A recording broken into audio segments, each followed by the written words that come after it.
Last week, the United States and allied nations observed a significant milestone in world history, the 80th anniversary of D-Day. That day, by land, air, and sea, this massive military operation unleashed the largest amphibious assault known to the world. More than 18,000 paratroopers dropped onto the beaches of Normandy. More than 14,000 dispatches from Allied air forces provided cover. Nearly 7,000 naval vessels participated, including more than 132,000 ground troops who swam ashore amid heavy German artillery. American families lost 2,500 service members D-Day alone. All told, as we know, more than 400,000 Americans died during World War II serving their country.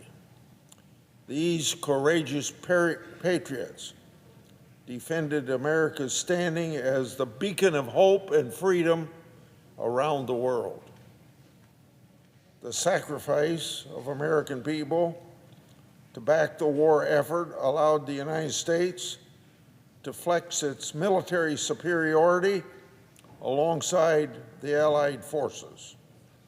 That effort bested the Axis powers, defeating their authoritarian regimes and ending the Holocaust, where 6 million Jewish people lost their lives. They were murdered. At every opportunity, Barbara and I are honored to greet veterans who come to Washington, D.C. in what we call honor flights to visit the World War II Memorial. A World War II hero and former Senate Majority Leader here in the Senate, Bob Dole, came to be my best friends. He took me, a fellow Midwesterner, under his wing when I first came to the United States Senate. My departed friend brought uncommon courage to the battlefield, and we all know he brought principled leadership to the United States Senate. His mentorship made a lasting impression on me and my work in Congress.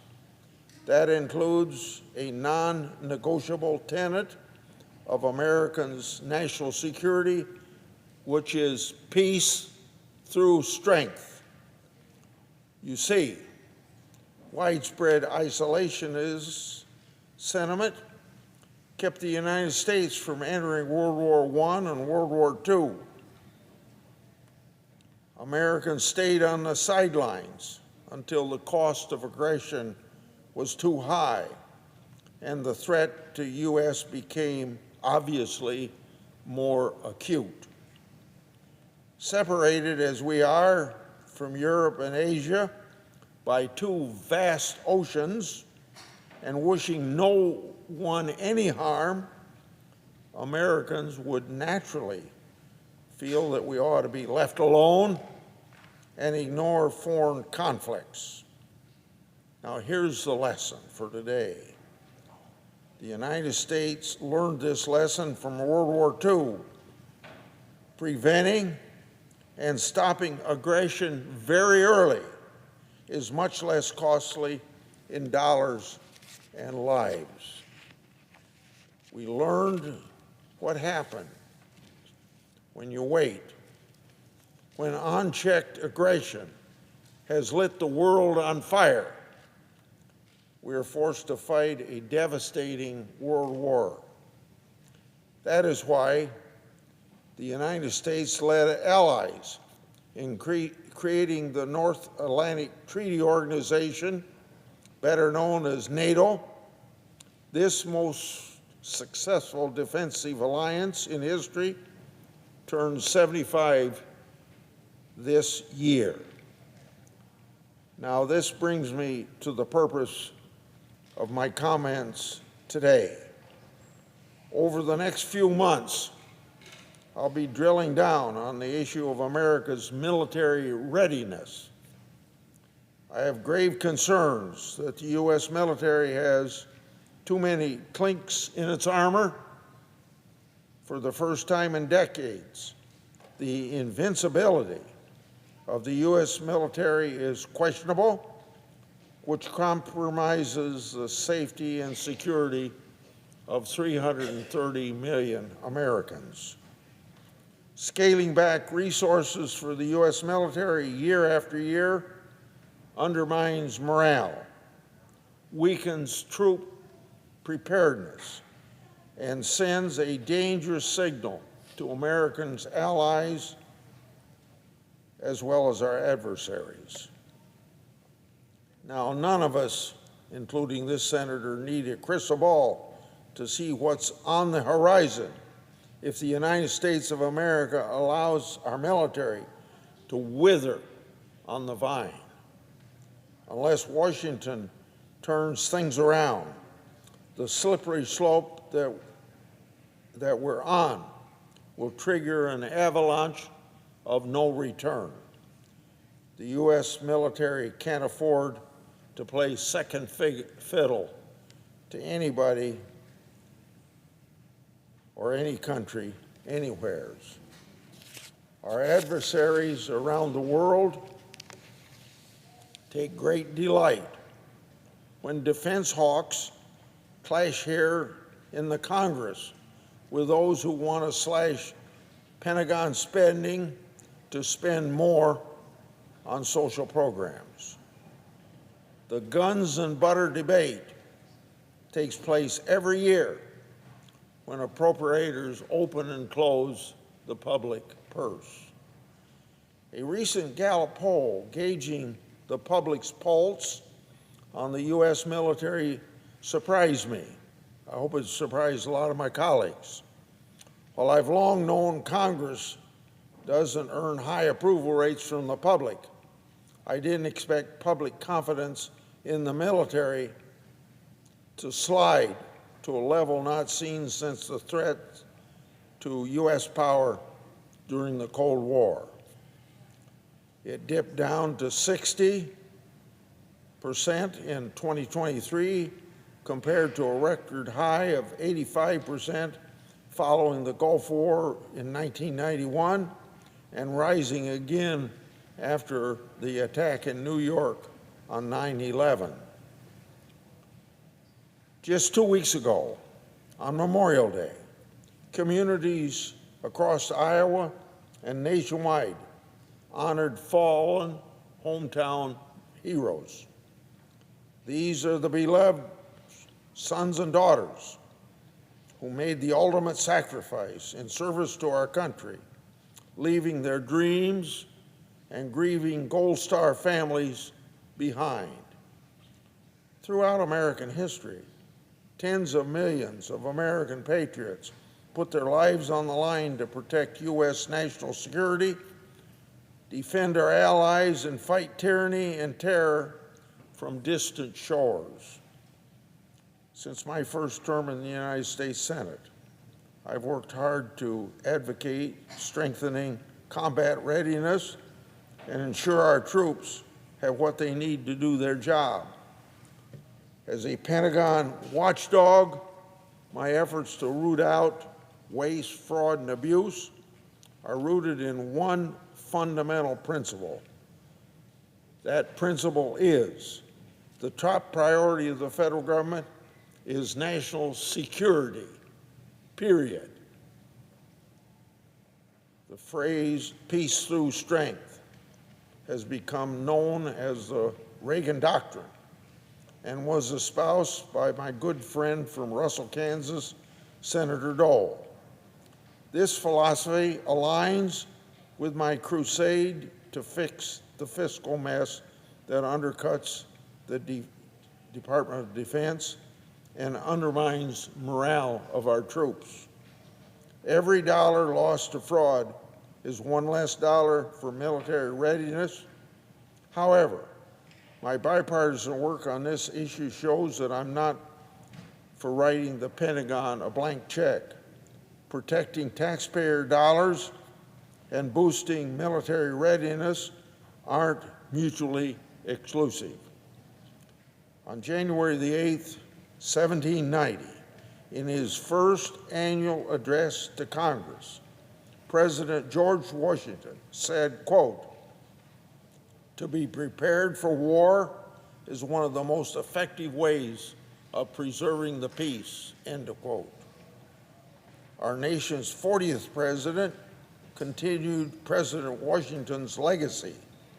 At the nominating convention 44 years ago in Detroit, Ronald Reagan said this, quote, "We know only too well that war comes not when the forces of freedom are strong, but when they are weak.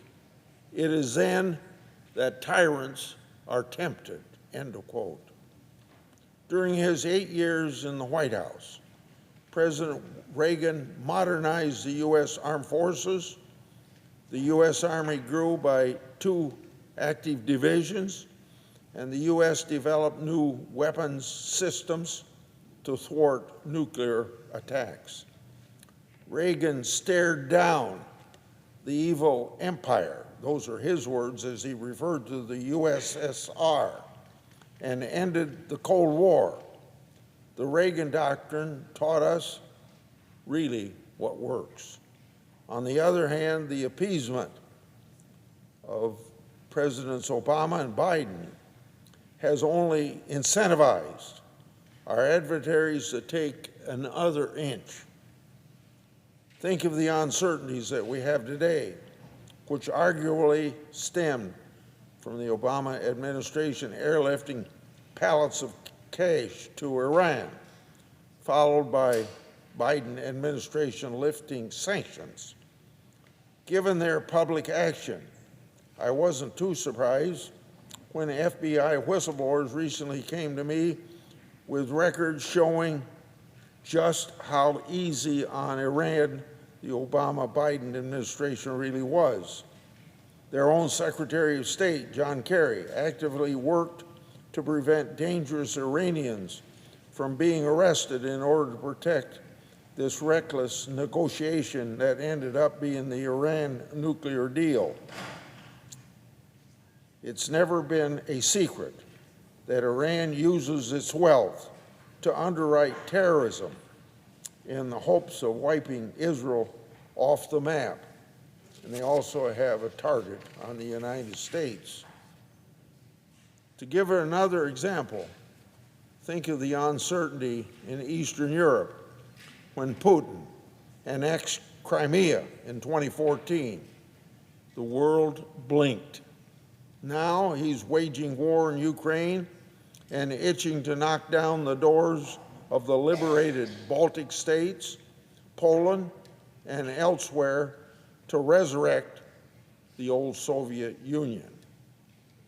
I want to remind my colleagues and the American people what the Russian president said in 2005 during his annual State of the Nation message.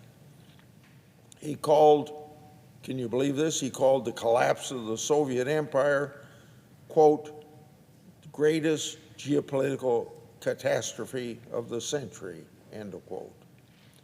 Something else Ronald Reagan said rings as true today as it did 40 years ago. He declared the Soviets, quote, must be made to understand we will never compromise our principles and standards or ignore the facts of history and the aggressive impulses of an evil empire. To do so would mean abandoning the struggle between right and wrong and good and evil, end of quote. 80 years after D-Day, our nation is at a crossroads. As we look ahead towards our nation's 250th anniversary in 2026, America can't afford to blink. I never imagined the lessons of the Holocaust would be questioned on the U.S. college campuses, particularly after the unprovoked atrocities and murders of innocent civilians on October the 7th last year by the Hamas. I never imagined isolationism would fuel Putin's brazen efforts to restore the old Soviet Union. And let's not forget, President Xi has made no bones about his mission to usurp Americans' global leadership. American leadership has created the conditions for countries to pursue independence, self-determination, and freedom. In contrast, President Xi seeks to expand China's global footprint through his sinister Belt and Road Initiative, debt trap diplomacy, and outright military bullying. All of these tactics aim to export the Chinese Communist Party's model of state control over citizens' lives and exert a neo-imperial domination over countries all around the globe. With intention, the Communist Chinese government silenced the 35th anniversary of the bloody crackdown on pro-democracy protests in Beijing's Tiananmen Square. Communist leaders have all but scrubbed the murder of protesters by armed police and 180,000 troops from Chinese public memory.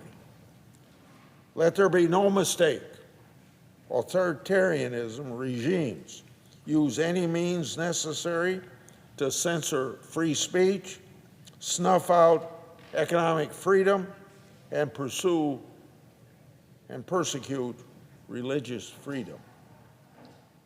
When Putin and Xi talk about a multipolar world, they mean a world in which they can dominate smaller countries against that country's citizens' will. In another speech, I will shine a light on religious persecution happening against groups like the Uyghurs and other Muslim minorities, Tibetan Buddhists, and Christians in China, as well as Crimean Tatar Muslims and evangelical Christians in Ukraine. Our Constitution guarantees freedom of speech, religion, press, assembly, and the right to peacefully petition the government. As we look forward to our Independence Day, I encourage all Americans to recognize and appreciate these freedoms.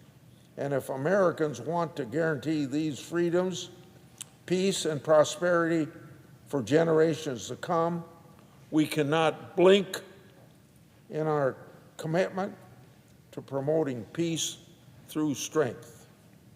If America doesn't lead, our allies won't follow, and our enemies will no longer fear us. I'll close with one more piece of sage advice from President Reagan. Quote, "If America ceases to be good, America will cease to be great." I yield the floor.